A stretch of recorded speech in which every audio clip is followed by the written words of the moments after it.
Good morning, everyone. First, I want to thank Elizabeth. If it wasn't for her, I wouldn't be here. I just nonchalantly mentioned, I really would like to be taken out of my comfort zone. She goes, boom, you're a speaker. So thanks, Elizabeth. Okay, I want to start with a quote. I'm a quote guy. I like quotes. So, what you're not changing, you're also choosing. That's by Bruce Lee. So if you have something about yourself that you don't like, and you're not changing it, then you're actually choosing the very thing that you don't like. I love that quote. Over on my story, my talk, it's about my life, kind of starting from age 4 all the way up to here. So in about 3 hours, we'll be through. But I'm picking the few things that really had a major impact on me. Many of it was just bad choices. Most of my choices early on were bad ones, but also different tragedies and stuff. And those are the things that really changed me, impacted me, and it unfortunately took me many, many, many years to go back and pull those lessons and those silver linings out of the things that happened. And I also learned that at some point it didn't happen to me, but it happened for me. And it's just that changing the way of thinking about things. Like I said, most of my lessons, it took me 40, 50 years to learn. I'm slow and methodical, according to my wife, and I know it must be true because she's never wrong. Got 3 takeaways that I really work to live my life around. And number 1, everyone's heard of the Purpose-Driven Life, that book, awesome book. Well, I add a little bit to it. Purpose-driven life, but spirit-led. Purpose-driven life, spirit-led. And we all have a purpose. I heard somebody say this morning, we all have a purpose. And thank you very much. Thank you very much. We all have a purpose. That's basically the fuel. That's your gas in the car. That's going to drive you to wherever it is that you need to be and need to go. Then there's also on the spirit-led, whether you call it spirit, God, creator, higher self, higher source, any of those things. Could be intuition, could be gut feeling. All of those together is what I'm going to refer to in most cases today is spirit or intuition.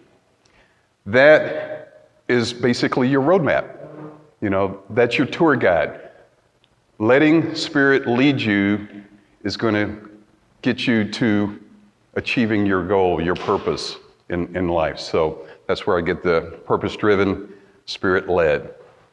Number 2 takeaway, appreciate and celebrate the tragedies.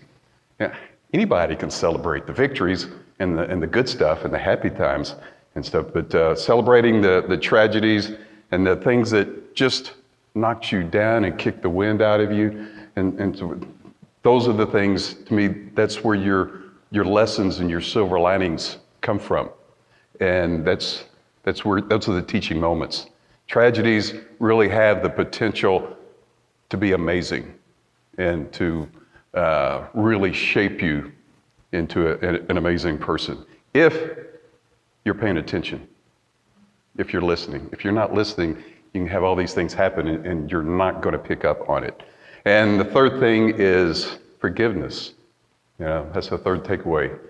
Forgive others often, freely, and even more important, learn how to forgive yourself. I did not learn that. It took me many, many years to learn the forgiveness part, and it really took me even twice as long to learn how to forgive myself. Really important there. I'm going to start this at age 4. So we're talking late 50s. I heard this morning that 1970s was way back there. You know who you are, and I'm not calling you out. Person waving, yeah. Starting at age 4, story about my Uncle Alfred. Uncle Alfred was a hard man. He raised my dad and his brother, his sister, along with 13 of his own siblings. It was up in Coppers Cove, Texas, German community. He was old style German, His word was law. No one questioned it. And if you got in trouble, you got taken out to the woodshed. And word has it, you may not always come back. Well, we're there and we're visiting him, and I'm riding my tricycle, 4 years old. I'm pretty talented. Uncle Alfred comes down the sidewalk. He's got 2 arms full of groceries, and he's looking at me and he's saying, "Son, don't hit me with that tricycle." And being the obedient, dutiful, cute little kid that I was, I revved that tricycle up as fast as I could go, and I just rammed right into his shins. Groceries go everywhere. Well, he picks them up, gathers them up, takes them in the house, comes back out there, takes me by the hand. We go walking out to the woodshed. We pass the woodshed. We go a little further, we find a little bench, we sit down. Uncle Alfred just talks with me. And we just talked for about 30 minutes. I found out later, I narrowly missed not ever coming back, but my dad told me I was the first and only person in his entire life that Uncle Alfred ever did that to. And I had to think about it. Why was that? Well, I had already learned at age 4 the number 1 rule of networking: ask others about themselves. I would have, "Uncle Alfred, what is that? Uncle Alfred, what do you do here? Uncle Alfred, what is that animal over there? Uncle Alfred." I was the only person ever that asked him about himself, and he loved to talk to himself, about himself. Okay, that's what you do in networking, right? You ask people, "What do you do?" And he loved it. Well, when I just smashed him right in the shins, he took a deep breath and he realized, okay, I like this kid, you know? Unfortunately, that wasn't a tragic lesson. That was tragic for Uncle Alfred, but because he was in his 80s and it hurt, I'm sure. But unfortunately, I did not pick up or retain those networking lessons until many, many, many years later when I started with groups up here in this area and stuff. But it was at age 4. Now we zoom into age 5. That got a lot more.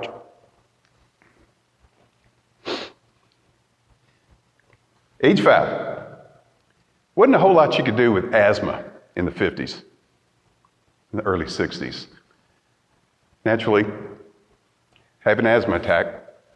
Parents take me to the hospital, laying on the gurney.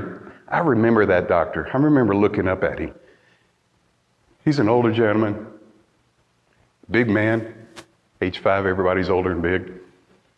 But I could see his face. I could see his eyes, wrinkles on his face, his hair, everything about him. He is panicked. I could see the panic in his eyes. He says, "Oh my God, we're losing him." Over and over again. As soon as he said that, I was no longer looking up at him. I was looking down from the ceiling. Could see the whole room. Could see the doctor, could see the nurse, could see my dad over by the door. Doctor just stands up, reaches over, grabs the nurse's arm. He said, "Oh my God, we just lost him." Just like that, I'm back looking up at him again.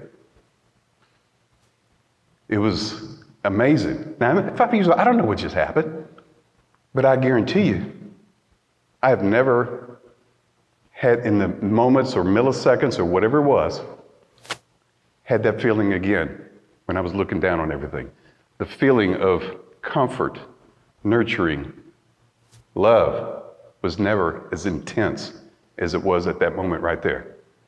Now, I'm 5. I don't know what just happened. I can't really put it into words. I can't explain it or anything like that. But I know, whatever it meant, that I knew that there was something else. There was something more. And from that moment on, I really never had a fear of the other side. So whether you believe in near-death experience or not, doesn't really matter. Guess you had to be there. But there's something more. We all have something more. We have a purpose in life. Heard that this morning too. We all have a great purpose, and we don't have to know what it is. We just have to know that it's out there. And again, if you listen to the Spirit, it will lead you in the right direction. We're going to skip over a bunch of years. I'm sure I was a great kid, you know. Age 15, this is 10 years later, okay? Another tragic moment. This was, had to do with my dad. Had a little misdiagnosis with doctors, and I'm junior here in high school, back in the old days.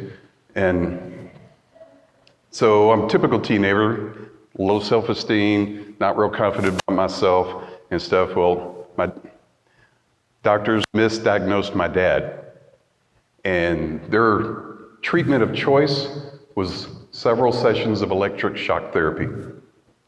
Now, for the younger people, you may not know what electric shock therapy is, but basically what it amounts to is they strap you to a gurney where you can't move, they hook wires up to your head, and they just run high voltage electricity through your brain over and over again. Very painful. The result is that it just wipes your memory completely clean. Well, he went through the first round of shock therapy. They sent him home for a few days. They called him back and said, okay, it's time for the next round. He says, I don't want to do this. This hurt too bad. And he was a big, strong man. Pain just didn't bother him. So for him to say, this hurts too bad, I knew it was excruciating. So he took off, went someplace where he could kind of gather himself, and the doctors, family members, aunts and uncles, his brothers and sisters said, he needs to go into the hospital, but we can't go get him. He will argue and fight with us. So his sons have to go get him. Me and my brother. We're kids. Again, I'm 15. By this time, my brother's 18. So we go. We're dutiful. Do what we're told. We go and we pick him up, and he knows exactly what we're going to do with him. We drive him to the hospital. Walk him through the doors, and at that moment when we checked him in, I got a good feeling is what Judas felt like when he turned Jesus over to the soldiers. That was probably the worst day of my life at that point. And I carried that burden with me for years, really all of my life. Now, the lesson that I got out of that was getting back to the benefits of forgiveness. I learned to forgive the doctors. I learned to forgive my aunts and uncles and my family. I learned to forgive my mom. It took me a lot of years to do it. Probably took me 25, 30 years to do that. The only one I didn't learn how to forgive was myself. That actually happened just a little over a year ago. But talking about the benefit of forgiveness is amazing. And certainly takes a lot of weight off your shoulders and lets you start doing other things, you know. Age 16, this was just a year after 15. That guilt from my dad, because when you go through this shock therapy stuff, it literally cleans wipes your brain clean. It takes years to get anything back again. We had to teach him how to brush his teeth, how to bathe, how to dress, how to eat, every little minor thing that you take for granted, he had to start over. And we had to be the ones to teach him. So that brought a lot of guilt because I felt like I'm the one who just delivered him. I walked him into the doors into this stuff. Although I wasn't the one to make the decision, I felt like it was me. Well, I'm a typical teenager. I'm, at this point, low self-esteem from the guilt, very few friends. I'm an extreme introvert. I bet y'all didn't know I am a shy person, So here I am, I want to be popular. What do the typical popular people do? Well, the popular kids, they smoke pot. Okay, now we're up into the olden days, into the 70s. Yeah, baby. My hair was down here. But yeah, we did a lot of that. So that's what they did. And what else they do? They drank alcohol. So I want to be popular. I'm going to drink alcohol. And what it got me was a whole mess of bad grades and just even deeper depression and stuff. But the one thing that the bad grades, I mean, literally, I had an average grade of 5 in one class, 35 in another. But the coaches, since I played football and I was good at it, the coaches said, pass this kid. And they did. So big disservice to me, but they did. And that made me feel somewhat important. Okay, man, I'm a star. I'm a top-notch football player. You know, and it did help me forget about my dad. And so it was therapeutic in that way for me. You know, I was all district. I was all Golden Triangle. Man, I had a great big write-up in the Texas Football Magazine about me. You know, I was hot stuff, you know. But, you know, and actually, hot stuff, it just meant that I was using this a lot and shoveling a lot of stuff that really wasn't true. You know, this is my comfort tool right here. People have a comfort dog or animal. This is, or what do you call it, security or comfort, something. But the most main thing is college never materialized. The scholarships, football scholarships never materialized. It took me a few years later and I realized, you know, okay, I really wasn't as good as I thought I was. You know, that was all in my head. I was making it up. Bad choices, bad grades, they wasn't going to give me a scholarship anyway. You know, whose fault was that? Well, it was the coaches. It's the colleges. It's all those other people out there. It was their fault. You know, it couldn't have been mine. And actually, when I really started reviewing and analyzing the whole situation, that great big old article in the monthly Texas Football Magazine, it was a 2-line mention. But I got 2 lines, you know, so that was pretty cool, you know. But the main thing is, my lesson on that was, don't get caught up in your own successes that you don't stop and smell yourself every now and then, you know. You know, we all have to take a shower, we all have to take a bath and get a little bit of the stink off. So every now and then review your situation, review what you're doing, and realize that you might not be all that. You're probably pretty good, but it's not quite what it was built up in your mind there.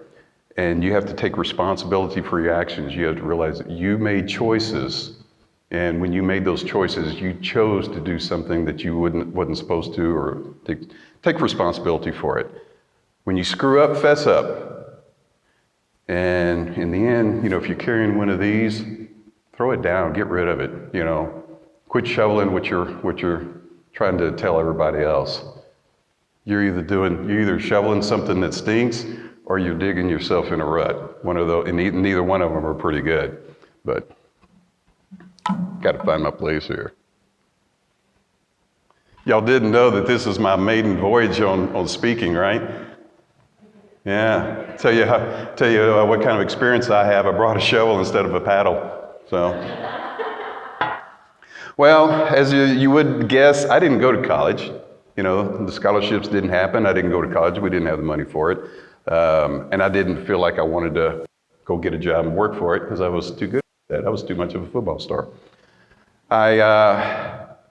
Not going to college, it just made me really feel inadequate around all my friends because they all did. They were talking about, oh man, what we did in college and everything. And I just kind of would back away and just listen. I didn't want to participate in any of those conversations because I couldn't. But one thing I did have, one of the silver linings in not going to college, not getting that book learning, was that I got real world experience. And I got it through some pretty cool different jobs and stuff. Had a lawn service, you know, really great lawn service, doing all kind of work. And to this day, I hate lawn service. Take a beating before I cut grass. Did concrete work, making parking lots and strip centers and stuff. Was a cook at a pizza inn. I worked in the oil field.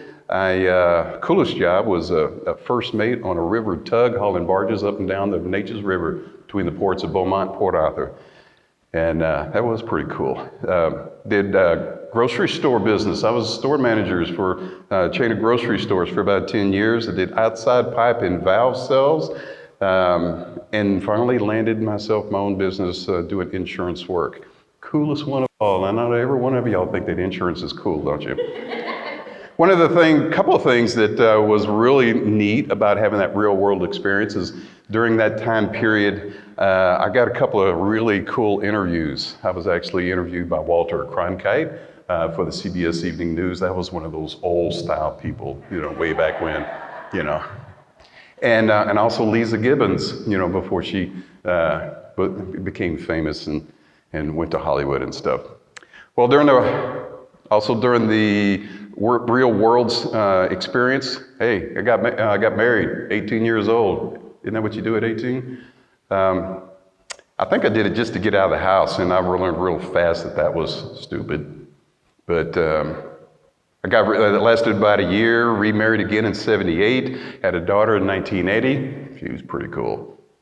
But by that time, unfortunately, I realized that marriage really wasn't very good. I didn't get to know the person. That was the wrong thing. I didn't remember my rule from Uncle Alfred. Get to know them, ask them questions. And apparently I didn't do it good enough. We ended up just being roommates. I mean, she was a nice person, but unfortunately she was more of the glass half empty type of attitude, which is ironic because her name is Joy,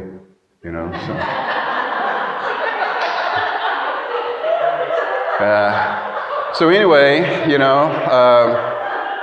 1989, we're zipping along now. I start my insurance agency and start my own business. I'm so excited. I'm out of the grocery business now, and I'm going to work for myself. It's kind of a dream come true. And I'll go home and I tell Miss Happy Feet, that I just started my business here and we're doing insurance. And she said, what?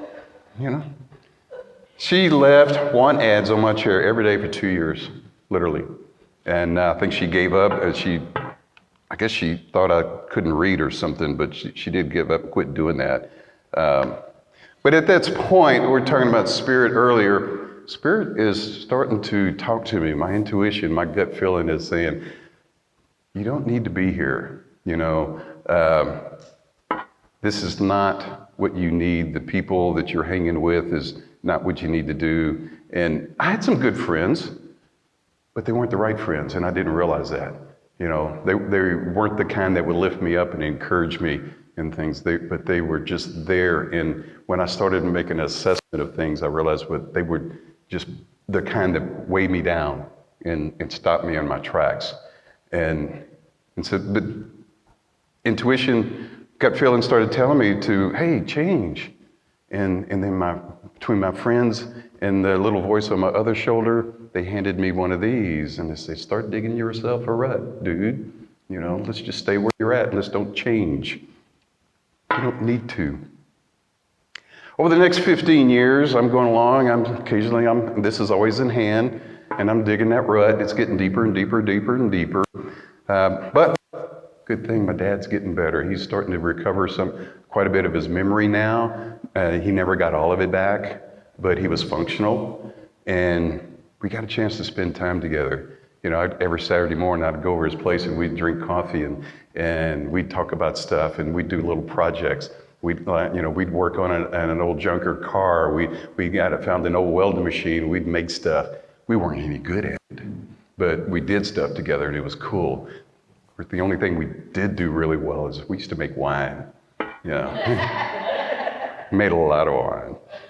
But and he was one of two people in my entire life that was encouraging and uplifting, supporting for me. I had two people, him and my best friend. 2004, I opened up my first location. Me and my best friend, we opened up Paragon Independent Insurance. We went independent. My office was in Nederland, Texas there. And man, we're blowing and going and things are looking good. And less than a year later, early 2005, that doggone pesky spirit started kind of whispering in my ear and said, son, I think you need to look at relocating and moving someplace else.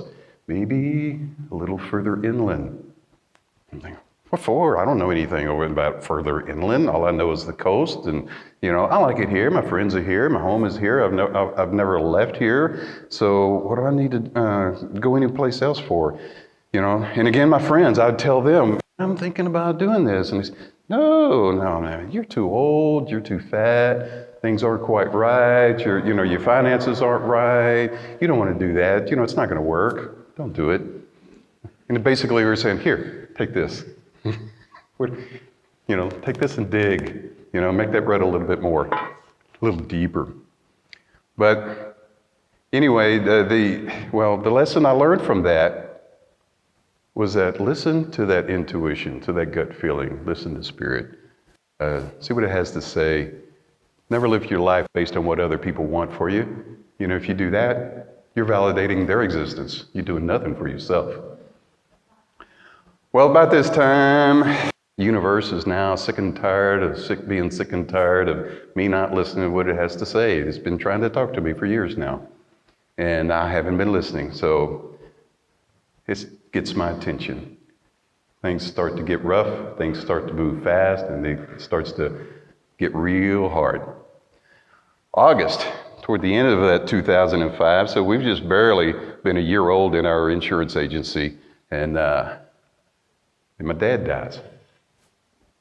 He's going to bed one night, doesn't make it all the way to the bedroom, has a heart attack. I just lost 50% of my support right there, overnight. Devastating.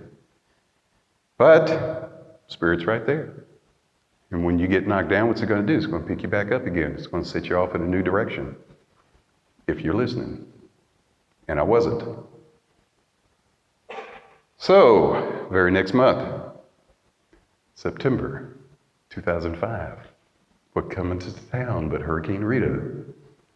That's right, my backyard is right in the path. So it comes, and we know it's going to be bad. It's out there as a Cat 5, and my wife goes out of state to stay with family. I stay at home to shore up the office and the house and get everything ready. And by this time, everyone in Port Neches is gone. It's a vacant town. I go out to the Port Neches Park, right on the banks of the Neches River, and I'm looking out there. It is so serene. It is so quiet. It's such a beautiful day. And I'm thinking 2 hours from now, it's going to be all hell break loose. So I'm looking out there at the river and watching the river flow out towards the Gulf, and I started having a conversation with God. Really wasn't a conversation. It was more like me talking, him listening. But I'm asking, what's fixing to happen? What's my future? Where am I going? What do I do from here? And at that very moment, this is what's really, at that very moment, the river stops flowing. It stops, not flowing, and it goes backwards. Storm surge. As an insurance person, man, that is awesome, because we hear about it, we read about it, we tell people about it, but rarely do you actually see it happen. And this is a big river, a lot of shipping going up and down there. And that water just stopped in its tracks and it went upwards. And I'm thinking, this storm is still 2 hours away and it's shoving the Gulf of Mexico right up into our backyard.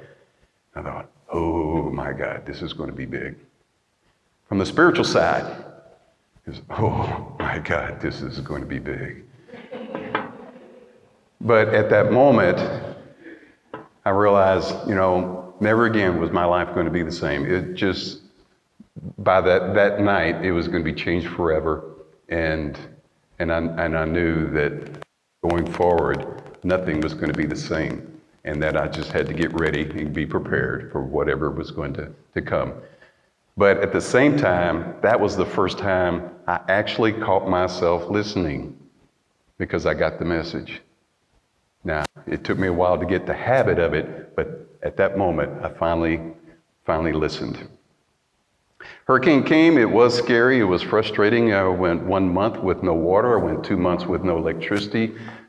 Total devastation around. Took me half of a day with a chainsaw with a friend to cut my way in just to my front door to get there. Every day when I went out and worked in the yard and around the house, suddenly there's this yellow lab, stray yellow lab that I never saw before that was just hung around. And he followed me around. He stayed right next to, by my side. I went in the backyard and worked, he followed me. I'd walk down the street, go out to Main Street just to look around and see what was happening, and he was right there with me. Never close enough for me to touch, but he was always right there with me. And I found that I needed that dog. I mean, there was that companionship because there was nobody else around. And so it was something to help keep me going, keep me on.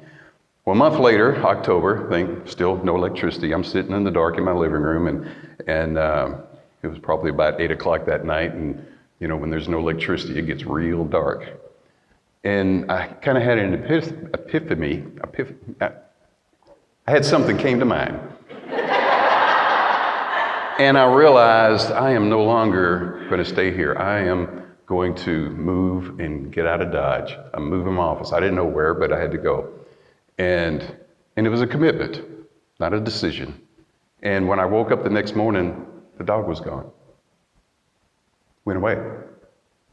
I'm thinking I didn't need him anymore because I just had a commitment.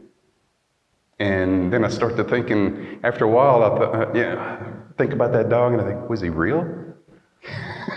Was that dog really real? I never touched him, but he was as real as y'all are, right now, while I was there, and while I needed him. But afterwards, he was never to be found again. He was gone. And that was okay because I didn't need him anymore. Things started moving. October, man, wife was back in town. And I said, guess what? We're moving. We're going to go to the Woodlands. What? And so I brought her up here and I showed her around, drove her around, and she says, I don't like it. She goes, it's too woodsy.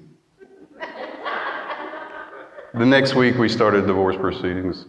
No. The thing is, you don't marry anyone who doesn't like trees, for one thing. And you certainly don't marry anyone that uses the phrase too woodsy, But again, the silver lining here is that I'm learning to listen to my intuition, to my gut feeling, to spirit, and it's telling me it's okay. It's okay to move. You're supposed to move. This is your purpose, your direction, and it was trying to lead me all along and stuff. So like I said, things started moving fast.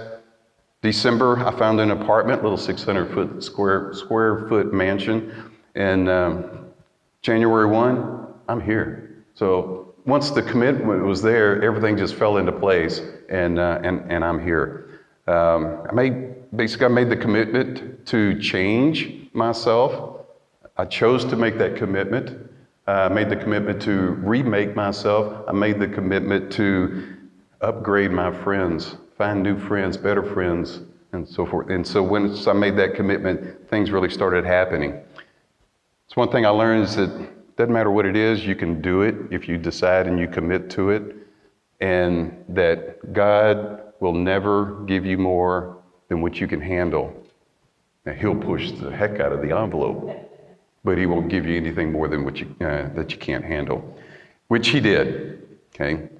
March 2006, my mom passes.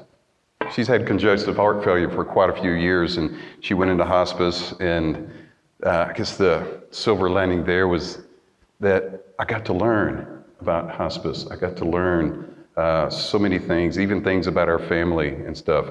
And I got a chance to hold her hand and actually be with her and assist in the process of her crossing. And while that is extremely sad, that was extremely beautiful at the same time. And something that I'll never forget on that. Next month, April, that envelope is still being pushed again. I discovered that my bank accounts were now cleaned out. The divorce is not quite final yet. Checking, savings, investments, everything gone. And I had to look at it and say, good trade, and it was. I had a 2 a.m. conversation with God at that point, and for 30 minutes, and then he reminded me of my event at age 5 and with my near-death experience, and I went, this was supposed to happen. And I knew it. This was supposed to happen, and I had a purpose. At that point, again, I committed to recreate myself, to develop those new friends, found a new person to eventually be my wife, found my sense of humor back, and I'm committed to inspirational quotes. That's why I started doing quotes all the time. I got quotes, I put them up on the walls, I put them up in the mirrors, everywhere, and I couldn't go anywhere in my apartment without seeing motivational quotes. And that helped me to turn so many things around because it helped me to see everything as a glass half full instead of a glass half empty. Decide what kind of person you want to be. Hang around those kind of people. If you see a certain type, search them out. Hang them around them. Do what they do. Ask them, what do they insist on doing each and every day to help them be successful? And then start doing those things. And you'll find out that all of a sudden, you're becoming like the people that you wanted to be. And you'll quit using this, You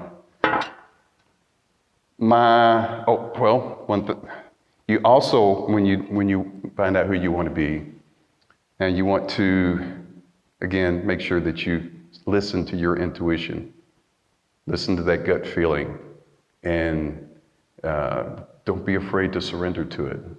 And that's so much easier said than done, but don't be afraid. In closing, I hope that you're able to look back at your past, at your tragedies, the things that went wrong, that you felt like went wrong, and you turn it around and say, it happened for me, not to me.